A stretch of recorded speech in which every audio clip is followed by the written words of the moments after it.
yang luar biasa, dan ini barangkali untuk mendekatkan kita dengan teman-teman PD, dengan teman-teman wartawan, ini dijadikan sebuah agenda yang mungkin nanti Pak bisa dengan PD-PD yang lain. Jika apa? Tidak ada dusta di antara kita. Ada apapun kita bisa sampaikan kepada Bapak Ibu sekalian, teman-teman sekalian, jika apa tidak muncul opini atau juga yang negatif dari kita atau sesama kita. Ini satu hal yang luar biasa. Oleh karena itu saya amat mengucapkan Pak Budi, mudah-mudahan yang melakukan ini tercatat sebagai amal yang baik dan menjadi pintu membuka surga pada dengan Bapak. Selanjutnya Bapak sekalian, rekan-rekan dari PWI berkaitan dengan rencana kegiatan kita untuk bukan pembangunan Pak, rehabilitasi drainase dan trotoar jalan raya Jalan Kasir, bahwa sebenarnya kegiatan ini sudah diagendakan di tahun 2020 dan sebenarnya perencanaan itu sudah di tahun 2019. Jadi perencanaan itu 2019, kemudian selesai 2020 teranggarkan 21 miliar. Kemudian ternyata Allah berkendak lain karena apa? Pada 2020 kemarin Allah memberikan cobaan pada Indonesia, kepada kita dicoba bahwa ada pandemi COVID, sehingga kemudian kegiatan rehabilitasi gereja dan trotoar rehabilitasi itu kemudian tertunda pelaksanaannya, dan kemudian uang yang rencananya digunakan untuk kegiatan rehabilitasi tadi diarahkan untuk penanganan COVID. Selanjutnya di tahun 2021 perencanaan di 2021 Ibu Bupati sudah mengamanahkan mereka untuk melanjutkan dengan tetap memprioritaskan daerah terhadap penanganan pandemi COVID. Artinya apa? Ketika anggaran untuk drainase dan trotoar rehabilitasi ini dianggarkan, ini bahwa sebenarnya untuk penanganan COVID sudah dianggarkan secara khusus, baik untuk di rumah sakitnya, mungkin juga termasuk sampai pada hal-hal yang lain, termasuk di dalamnya adalah untuk pembelian vaksin. Jadi tolong di tahun 2021 nanti ini untuk penanganan COVID mudah-mudahan tidak terkendala dana apabila terganggu karena pembangunan atau rehabilitasi dari rehabilitasi dalam bentuk yang trotoar maupun drainase. Perlu kami matur kepada Bapak Ibu sekalian, rekan-rekan sekalian, bahwa tahun 2021 ini anggaran disiapkan untuk rehabilitasi ini nilainya adalah 21 miliar.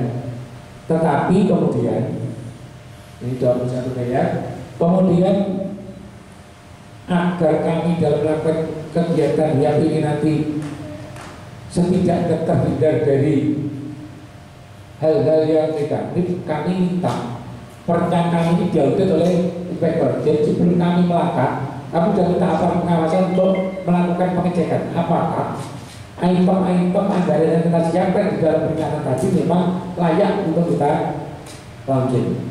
Dan dengan profil audit ini kemudian dari anggaran 21 miliar ini kemudian oleh inspektorat melakukan penelitian secara detail per item di perencanaan itu, anggaran yang kemudian direkomendasi oleh inspektorat setelah profilnya adalah sebesar 20 miliar 613.165.000 dan seterusnya. Kemudian ini penyebabnya sebenarnya kami begini Bapak sekalian.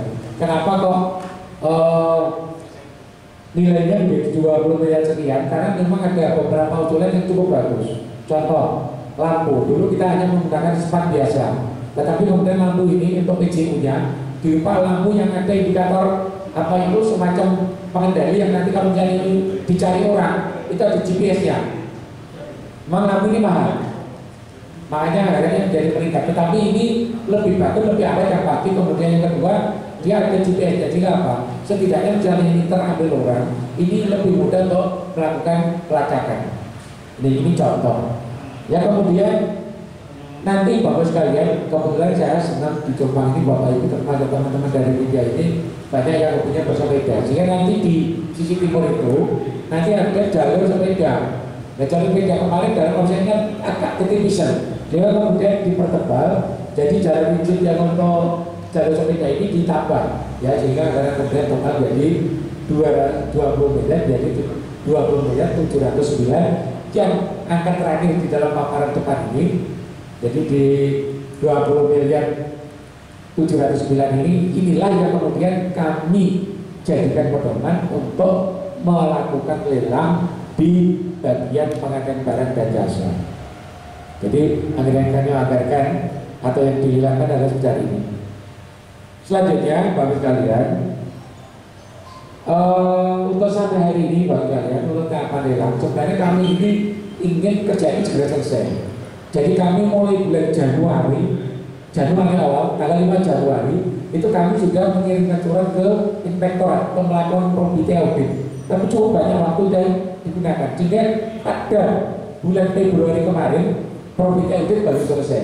Langsung kami masukkan ke PPJ, dan alhamdulillah Bapak sekalian, tanggal 5 April kemarin sudah ada pemenang untuk lelang kegiatan drainase trotoar Wahid Hasim, yaitu PT Atrijaya kagungannya atau yang dibeli oleh Pak Sigit yang ada di Jalan Kartini. Alhamdulillah coba, sehingga kalau coba itu paling tidak itu kalau ada sesuatu hal nanti koordinasi jadi lebih mudah. Tetapi bos kalian, di kesempatan yang berbagai ini, monggo ya Irfan, aturan, iya, tukang pondok pesantren ini, monggo Pak.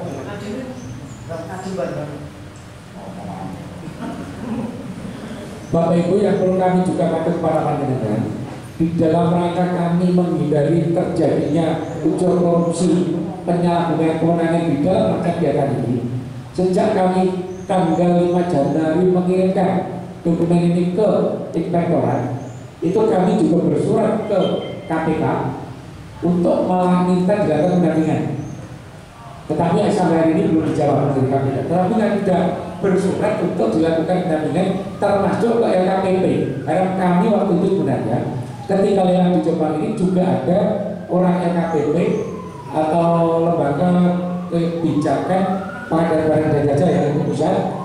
Harapan kami mendampingi kegiatan. Tapi sampai hari ini ketika kami koordinasi di Jakarta sedang ada pandemi ini, sehingga di LKPP ini pegawainya WFH. Jadi ketika kami akan coba ke sana ini tidak bisa ditemui. Tetapi di Jombang kami sudah resmi dan tidak terbalas bahwa kami juga minta pendampingan dari Kejaksaan Negeri maupun dari Polres. Artinya apa Bapak sekalian? Bahwa kami Dinas Perkem bertas seluruh jajaran, bismillah kami menangani Wahid Hasim ini adalah dengan harapan tidak ada sedikit pun unsur penyalahgunaan kewenangan atau korupsi. Kami ini didampingi secara rutin jika apa harapan kami nanti hasilnya betul-betul sesuai dengan harapan kita. Selanjutnya tadi amatur bahwa kegiatan ini yang tercantum, jadi penawaran sekitar 82% hingga ketemu nilai 15.341.341.503 rupiah. Ini adalah nilai yang ditawar oleh PT Hasim dan itu disepakati. Tinggal nanti tahapannya kami setelah tahapan menang, kami kemudian melakukan kegiatan yang namanya persiapan untuk SPPBJ. Jadi persiapan untuk surat penunjukan penyedia barang dan jasa. Nah, sebagai bagian dari itu, kami harus melakukan klarifikasi ke lapangan. Kemarin Pak kebetulan saya dari Pak mengenalkan di yang akemen kota-kota lereng-lereng ya, labure yang pelukis dan ganteng. Barangkali panjenengan kenal beliau dulu di PUPR, sahabatnya beliau yang pakai batik yang juga tidak ganteng, Pak Nendar. Dia sekarang di Perkem, Pak Setiawan, beliau sebagai PPK-nya, pejabat pembuat komitmennya. Kemudian sebelahnya dan Pak Sultani, beliau adalah kepala bidang yang membawahi drainase dan trotoar. Barangkali nanti biar juga tidak kemudian timbul pertanyaan, wah ada main ini, bahwa kewenangan terkait drainase trotoar ada di Pak Sultani. Tetapi karena nilai proyek 20 miliar cukup besar, dan kemudian Pak Sultani ini baru beliau promosi dari eselon 4 ke eselon 3, dari kepala seksi ke kepala bidang, sehingga belum begitu banyak beliau menangani proyek besar. Dan yang sudah pengalaman adalah Pak Jawan. Kami menghadap kepada Ibu Bupati, Pak Wagub, Pak Sekda, Pak Asisten, kami mohon petunjuk seandainya PPK ini kami limpahkan kepada beliau dengan pertimbangan ABC. Alhamdulillah beliau harus sepakat dan di tim semua sepakat Pak Setiawan dijadikan sebagai PPK di kegiatan lain hasil karena pengalaman beliau di PPL mungkin termasuk dulu di pengarian waktu itu sudah cukup banyak. Kami juga membawa sahabat kami Bu Yayu, panggilannya Bu Yayu, dia berkacamata di dekat laptop. Beliau adalah kasih drainase dan trotoar berlaku sebagai PPTK-nya. Kemudian kalau yang tadi menyiapkan Senin di luar itu namanya Mbak Hilda, itu masih bujang, kalau yang saya akan monggo.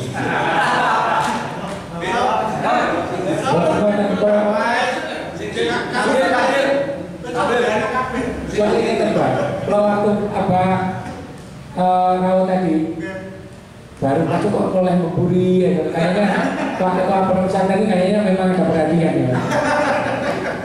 Kamu kan ada. Masuk.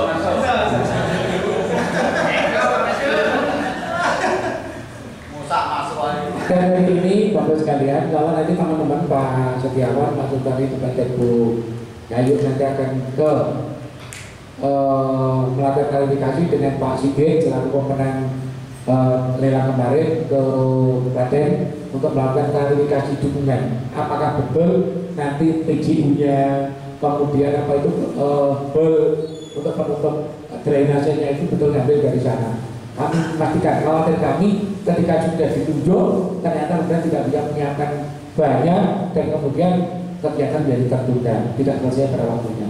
Dan kemarin sudah cek ke penyedia lampu, kemudian ke keramik, ya, bahwa mereka betul-betul sudah siap untuk mendukung PT Hasil Jaya ini, Pak Sigit untuk membantu membangun drainase trotoar yang ada di lokasi. Lanjut. Kemudian untuk pengawas, jadi Bapak sekalian, bahwa tanggung jawab fisik kegiatan itu tidak ada di dinas, tidak ada di penganggaran, tidak di PPK, tidak di PPTK, tetapi tanggung jawab fisik nanti ada di pengawasan CWIA ini. Jadi nilai penawaran yang terakhir adalah 155 juta. Ya, dari apa yang kita siapkan. Jadi PTIA ini belum juga dari Jombang. Kalau lokasinya kami juga belum tahu. Bapak sekalian, saya lanjutkan, monggo biaya lanjut.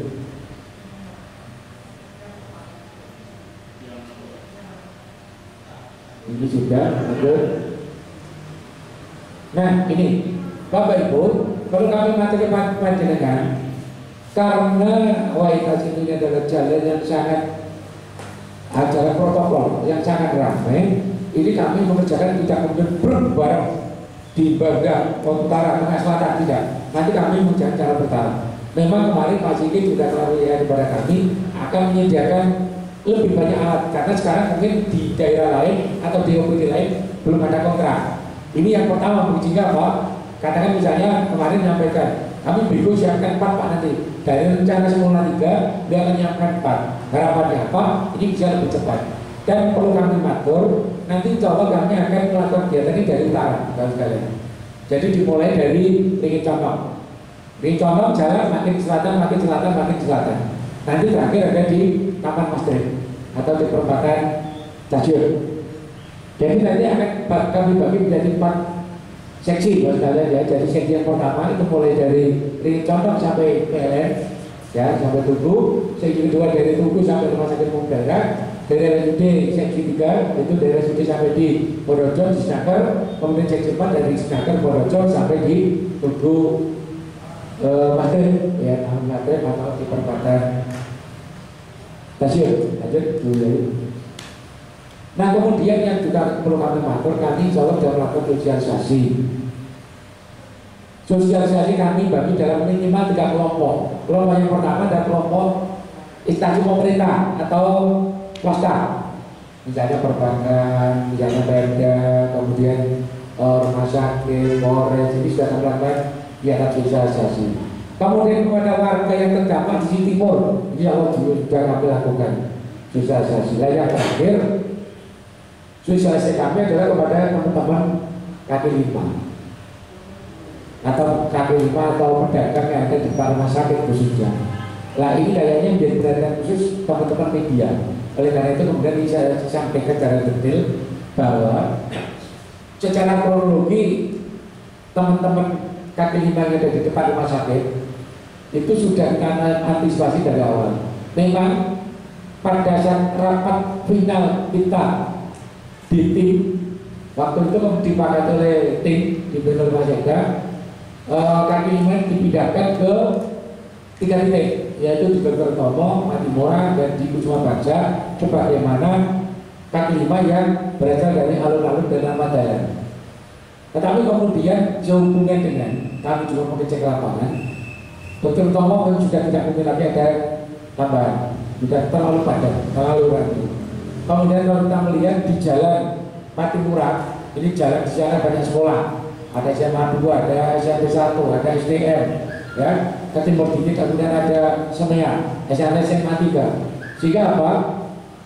Kondisi Anda juga tidak memungkinkan lagi rasanya di Matimura ini kemudian kita tambah pedagang pemindahan dari depan rumah sakit, termasuk di jalan Kusuma Bangsa. Akhirnya kemudian kami berdiskusi dengan Ketua Paguyuban Pak Mata, coba warna terakhir kemarin kemudian kita lakukan rapat koordinasi dan yang menghadirkan beliau sebagai perwakilan pedagang kami, rumah sakit, Dinkes, bagian hukum, Satpol PP dengan perdagangan. Jadi kemudian diputuskan, insya Allah teman-temannya akan direlokasi, dibuatkan semacam food court di belakang tempat parkirnya. Jadi di sebelah antara manta atau ex Dinkes dan gudang farmasi, kira-kira di situ. Maka direlokasi di situ, sehingga insya Allah mudah-mudahan tidak ada gejolak terkait dengan penataan teman-teman kaki lima. Sehingga nanti misalnya ketika di kantor sekali agak jalan dikit biar bersihan. Jadi tidak mau jauh tempatnya.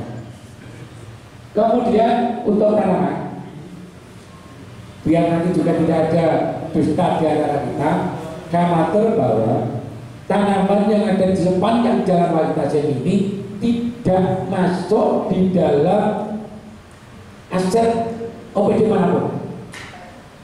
Jadi saya atur bahwa tanaman yang ada di jalan Kiai Haji Wahid Hasim tidak ada yang masuk di dalam aset OPD manapun. Di PUPR juga tidak, di LH juga tidak, di parkir juga tidak, dimanapun tidak. Sehingga apa? Nanti kami mensikapi pertama tanaman yang kecil-kecil yang bunga perdu kecil ketiga-tiga karena akan kita polybag dan kita serahkan kepada OPD yang menangani pertamanan, yaitu Dinas Lingkungan Hidup. Kemudian yang perdu agak tinggi nanti kalau bisa ditanam lagi akan dilanjut di bagian itu kita tanam lagi, nanti akan dirawat di LH juga. Kemudian kalau tanaman besar dan membahayakan masyarakat, insya Allah akan melakukan penebangan. Contoh di Pakitanya ada pohon palem tingginya 20 meter lebih, itu sangat membahayakan. Itu nanti akan kita ubah. Kemudian mungkin tanaman-tanaman lain yang kira-kira menyebabkan kurang indah dan atau mungkin membahayakan masyarakat juga akan kita lakukan penebangan. Nah, barangkali muncul sebuah pertanyaan dari teman-teman media. Nah, kalau misalnya PWI atau mungkin kantor mandikan pengen bunganya, boleh nggak minta? Monggo.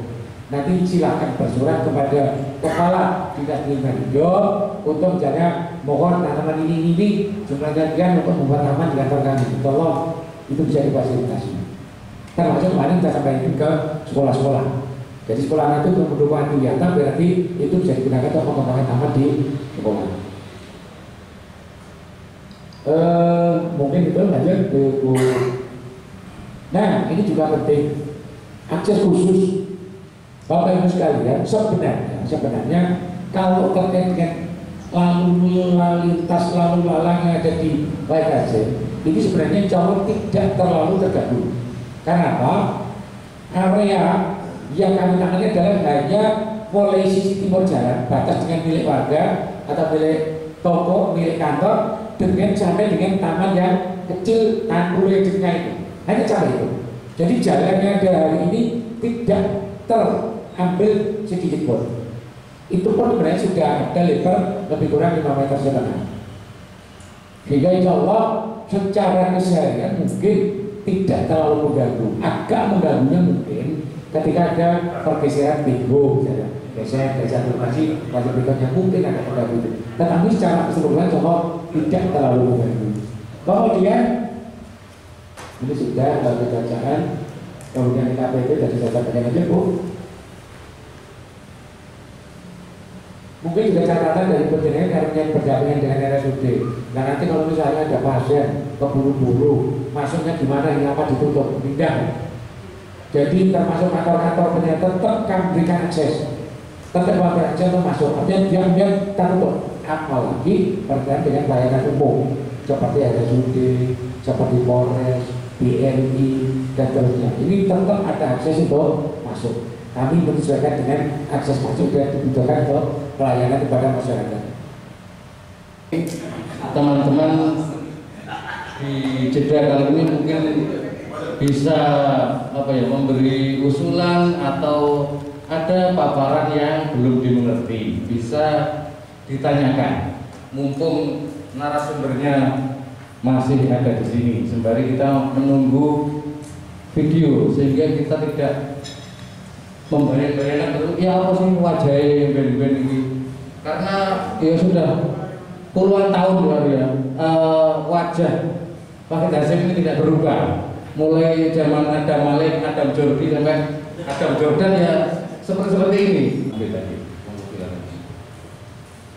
Bangun khusus berdatang Gus Nurul, Abah Umar dan Gus Nurul.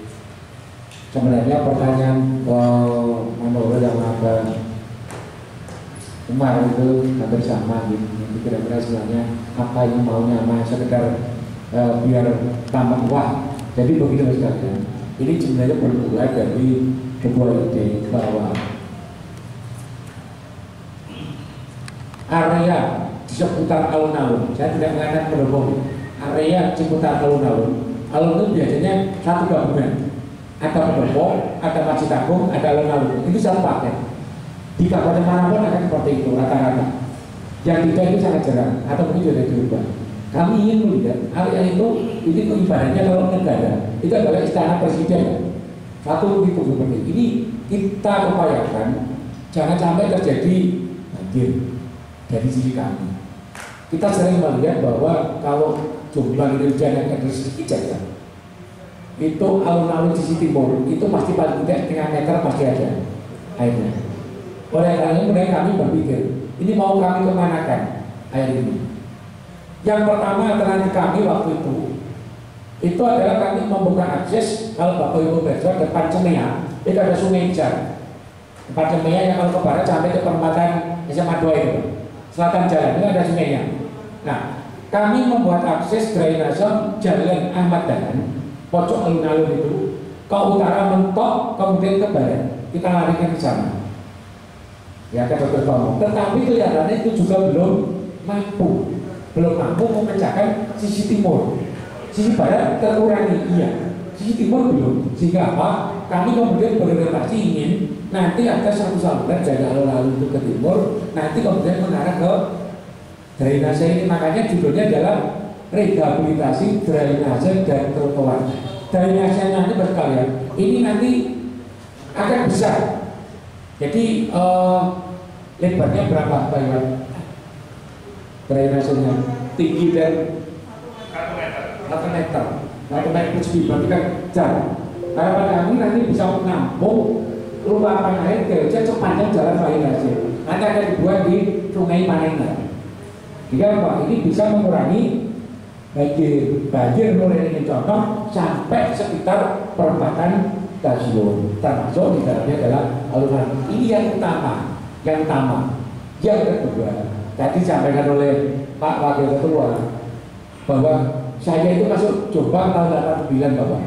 Ya seperti ini Jombang, tidak pernah ada perubahan.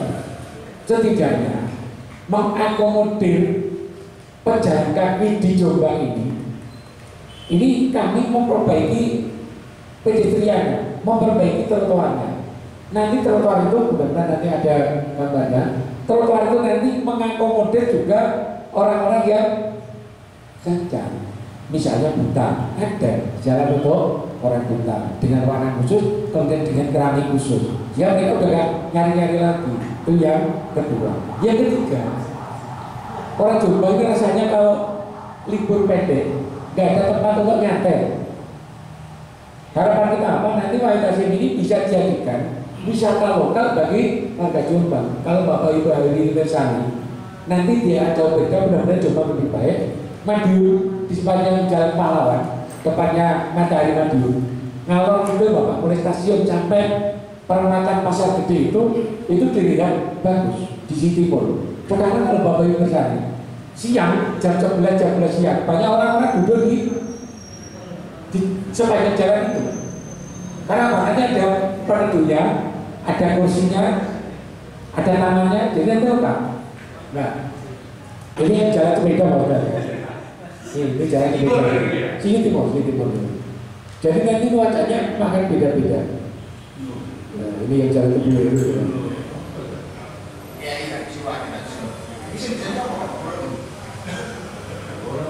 Jadi ada ornamen-ornamen seperti ini, gitu Pak. Jadi ada tempat duduk, ini ada tempat gambar, dan ini keramiknya berbeda-beda, ada segi-seginya. Nah.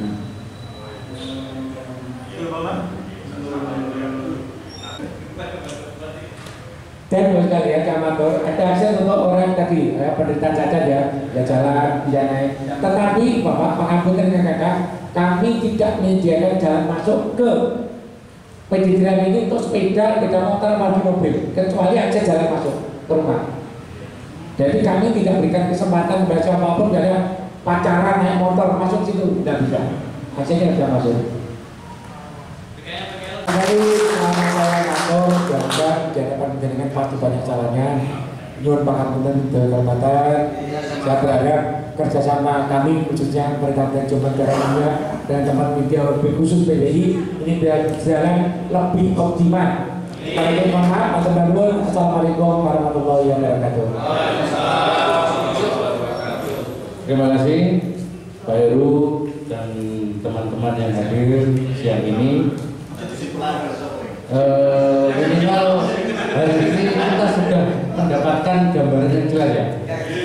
Ibarat pohon itu kita tidak hanya melihat buahnya Pak Heru, tapi dengan penjelasan tadi kita mengapa buah itu enak, ada akarnya di sini, ada struktur tanahnya memang subur, sehingga kita mendapatkan gambaran buah itu secara utuh, mulai dari akar sampai daun sampai rasa seperti itu. Mungkin ya forum-forum ini baru yang nanti sebagai pintu silaturahmi bukan hanya antara wartawan dan narasumber, bukan hanya sekat itu, tapi lebih cair lagi. Demikian acara Ngopi Pintar hari ini kita akhiri. Wabillahi taufiq wal hidayah, waridho wal inayah. Wassalamualaikum warahmatullahi wabarakatuh.